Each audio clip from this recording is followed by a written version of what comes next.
All right, guys, we are back, and it's week 2 of this season's English Premier League, 23-24. Oh, man, time's flying, right? But we started this week with Forest beating Sheffield United 2-1. I did catch that game yesterday. Very, very entertaining game by two lower-profile teams, two newly promoted teams.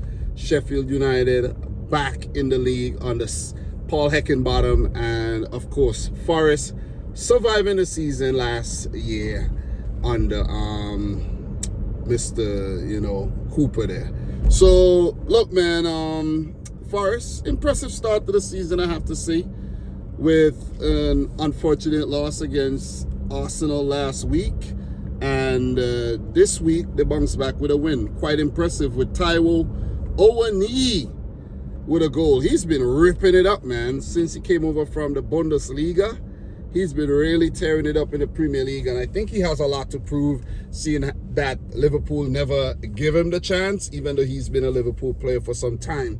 So very impressive for Forest, getting their first points of the season. Sheffield United still without, and I have to say, they do have some, talented players there. Gustavo Hammer, who scored a goal, he looks good.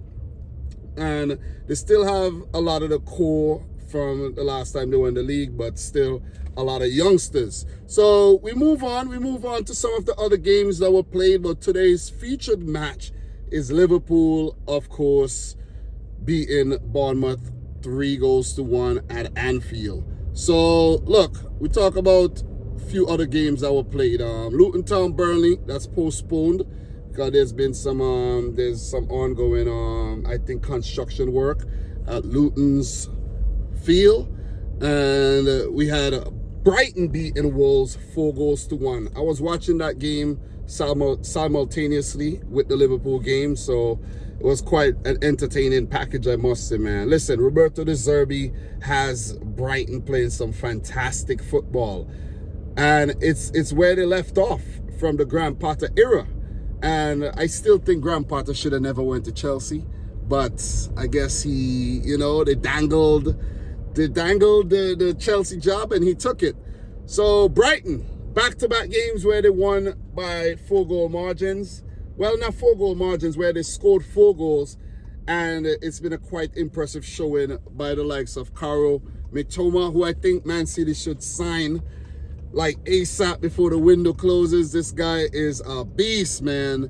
Purvis Estupinian with a goal and Solly March with a brace. They were very, very impressive all across the field. So give it up to Brighton, man. Their recruitment is second to none. Hwang Hee-chan did score a consolation goal for Wolves, who does look good, and Gary O'Neill, but they just need a stroke of luck. And I think they need to be a bit more clinical in front of goal, because they've created a lot of chances, but can't really put them in the back of the net. Look, I have to, talk about the Nunez red card. Mateus Nunes, like, come on, man. You got to use your head. Your team needs you. Team is struggling, and you're pushing players on a yellow card. So that was a numbskull move by Mateus Nunes there. He got sent off late in the game. He'll miss the next match, or I think he has. How much is it for 2 yellow cards? I think it's 1 match. So Wolves, no points yet, and they could be in a bit of a a spot of bother there. Gary O'Neill's job might not be safe as well. So look out for an early sacking in the Premier League this season. So look, there was another game playing, and that was Brentford. They did beat Fulham 3-0, with Tim Ream getting sent off in the 64th minute. Didn't watch this game, haven't seen the highlights or anything yet, but Johan Wissa and Brian Mbuemo with a brace. Wow. So with Ivan Toney out, no problem, man. No problem. You know what I'm saying? So Thomas Frank is doing the thing without his big man Ivan Toney, who got banned for sports betting. Not supposed to bet in a league where you're playing and betting on your own team, you know what I'm saying? So, and the same thing, is been said about Lucas Paqueta, who's been linked with Manchester City, and we don't need that. Let me just put it out there, we don't need that. So, big win for Brentford. Great start to the season, I have to say. and they will look to just continue that as the season progresses. Later on, guys, we have a big match. Man City, my team, versus Newcastle United. Both teams with wins on opening day, and this would be a clash of the ages for sure, man. So definitely looking forward to that one. And currently we have Spurs facing Manchester United. Very entertaining first half, but still goalless over there. I'm hoping that Spurs smash United, even though I really don't care for Spurs. I'd rather Spurs get 3 points than Manchester United. And guys, let's talk about the featured match. So the matches that's coming up tomorrow, I'll talk about those in another video. I'll talk about the Man City, Newcastle, the Arsenal, Monday. I'll talk about, you'll have reviews from me across the next 3 days for sure. But let's talk about this, man. Liverpool 3, Bournemouth 1, and with Liverpool going down to 10 men in the 58th minute as well, with Alexis McAllister getting a straight redder. Yeah. So I have to say, much improved performance by Liverpool, but still, you could see there's a lot of things that Liverpool need to work on. For example, early in the game, Alisson with a brain fart coming out, and luckily he was flagged for the player was flagged for offside. So they got a reprieve there, but in no time, in the 3rd minute, Trent Alexander-Arnold with a mistake, a big boo-boo. Trent Alexander-Arnold again. I swear, almost every time Liverpool concede a goal, Trent Alexander-Arnold is involved. And don't argue that.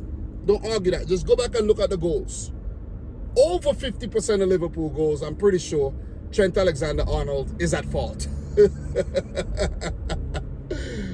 Guys, that's not a fact. That's just an observation and an estimation on my path. But look, man, did I say my path? My part.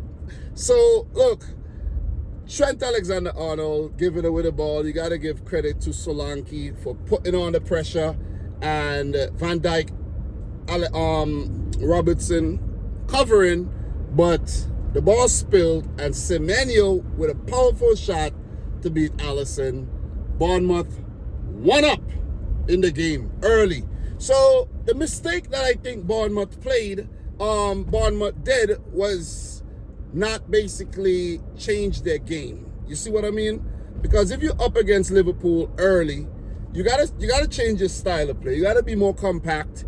You gotta keep your shape, and you have to try to keep what you have, because Liverpool are gonna keep coming. You see what I mean?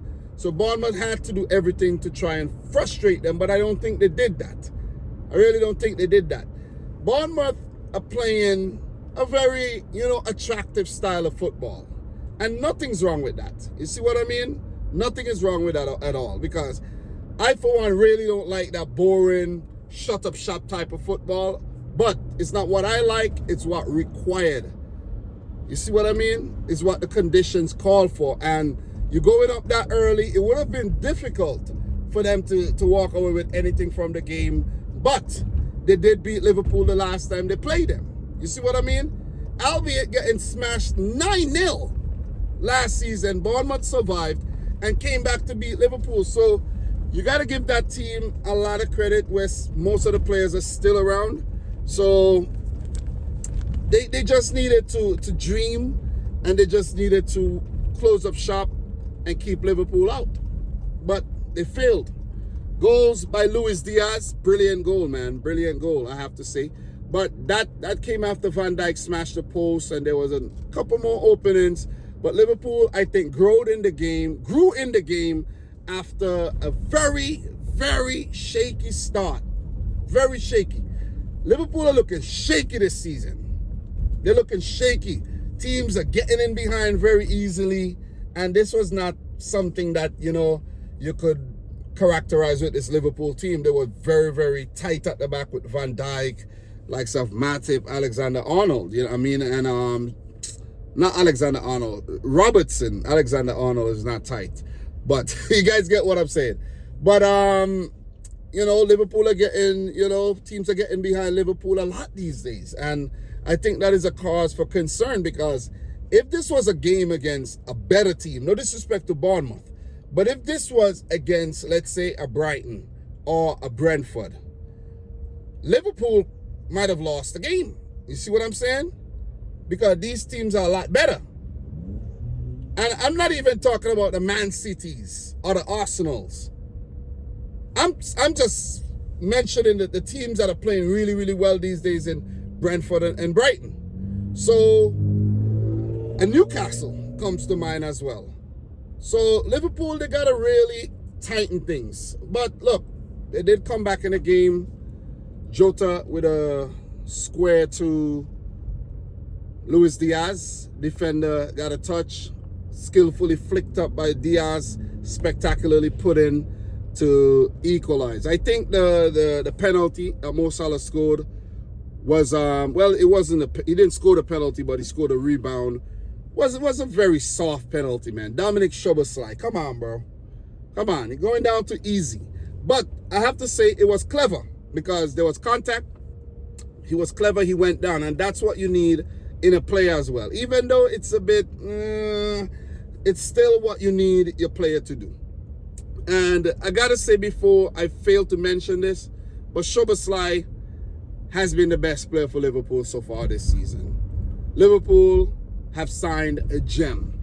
And these are the type of players that Liverpool should be going for. Players that Chelsea are not trying to sign. Players that Arsenal and Man City are not trying to sign. So there's no kind of embarrassment involved. like the whole Caicedo and the Romeo Lavia thing, and players going to Real Madrid and must be a link to Liverpool. You go for these players. You go for Alexis Mac Allister. You go for Szoboszlai. You see what I mean? You go for Endo and these guys. You know what I'm saying? You stay away from Caicedo and those guys. So Szoboszlai, man, skillful, fast, and he was the best player. Very creative as well. And I think he's going to do big things for Liverpool this season once he stays fit. That's what Liverpool has to be careful of. Managing his workload as well, especially in the Europa League, and just keeping the player fit, man. So that's one positive that Liverpool could definitely take away from the game there. Szoboszlai. So, look, Salah, of course, getting on the score sheet, but missing the penalty could be a cause for concern as well.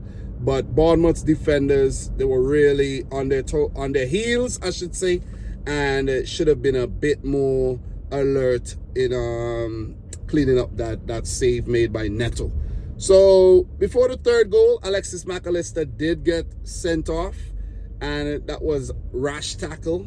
Not intentionally trying to hurt the player or anything, but just a little late to the challenge, and he got a straight red. So he'll miss, I think, about 3 games, if I'm not mistaken, for probably endangering the safety of another player. Reckless play, 2 to 3 games. I'm not 100% sure. I'm not 100% sure, but I think it's 2 to 3 games. So he'll be a big miss for Liverpool, but they do have reinforcements that they could definitely call on in Wataru Endo, who did come on. And he didn't look too bad, but I think he has a lot to learn in terms of the speed of the game and the physicality of the Premier League. So, yeah, I think he'll be okay, but he'll take some time. I don't want to be too harsh on the player. He'll be fine. Once Liverpool are playing well, too much pressure, shouldn't be on him. But if Liverpool are not playing well, then everything is compounded and everything is under the microscope, right? So, yeah, pretty much. So, Diogo Jota did score, 62nd minute. And I think, even though Jota scored, I do think that Liverpool should use Darwin Núñez up top ahead of Jota. I think they'll be more effective with Darwin Núñez up top. I just don't think it's the natural position for Jota, even though he could play that role. Liverpool does need a natural striker, and they need Darwin Núñez to put away his chances as well. So that's just an observation on my, in my opinion there. So I don't want to draw it on super long, but a few more positives. I think Konate played pretty well in this game. Szoboszlai, as I mentioned, Harvey Elliott came on. These guys, Simikas, these guys came. Joe Gomez, yeah. I think Joe Gomez needs to move on, though. He needs a new challenge. That's just my thoughts. Alisson had a really shaky game, but, he came back strong at the back end with some big saves. So kudos to and credit to Bournemouth, because I think they kept Liverpool very honest. And if it wasn't for some brilliant, glove work by Alisson, it could have been a whole different game with them scoring a late goal and making it a tense finish. So I think all in all, Jurgen Klopp will be happy with the win. Liverpool fans will be happy with the win. But there's a lot of things that Liverpool need to work on. The defense need to be a bit tighter. And, they just need to be a bit more, I think, incisive up top. These are just some observations. I think, signing McAllister and Szoboszlai helped the midfield quite a lot. Even with Gakpo in the midfield, giving them a lot of, versatility and creativity. So it just need to build up that confidence and start playing good football. But I see glimpses, but a lot more is needed. Let's just say that, especially against the better teams. Because if this was a game against Man City, I'm just saying, you know what I mean? Playing at Anfield always helps as well for Liverpool. If this was an away game, it could have been a whole nother outcome. That's all I'm saying. So, guys, I've been rambling on for way too long. I'm trying to get back into my whole match review thing. I'm a bit rusty. You know what I mean? Just trying to sharpen things up. But all in all, Liverpool will be happy with a better performance this game than against Chelsea. But it's totally, different oppositions, of course. So, look, guys, your boy Dom. Subscribe if you're new. Like the video if you haven't yet done so. Let me know some thoughts down below. Let me know some of the big talking points that I missed. You know what I mean? Shout outs to the Bournemouth manager. I could never remember his name. I think, what is his name, man? His name is Iraola. I don't know that guy. So, Iraola, I have a feeling this guy's going to get sacked very early this season. Remember I said it. I have a feeling he's going to get sacked. Maybe before November. He's gone. So, guys, from your boy Dom, thanks for watching yet another one. Until next time, peace out. Rich. What? I got to get back to watching Man United get slapped by Tottenham Hotspur. That's just what I hope happen. I don't know if Spurs are going to do it, but I just hope that is what happens. So, guys, I'll talk to you soon.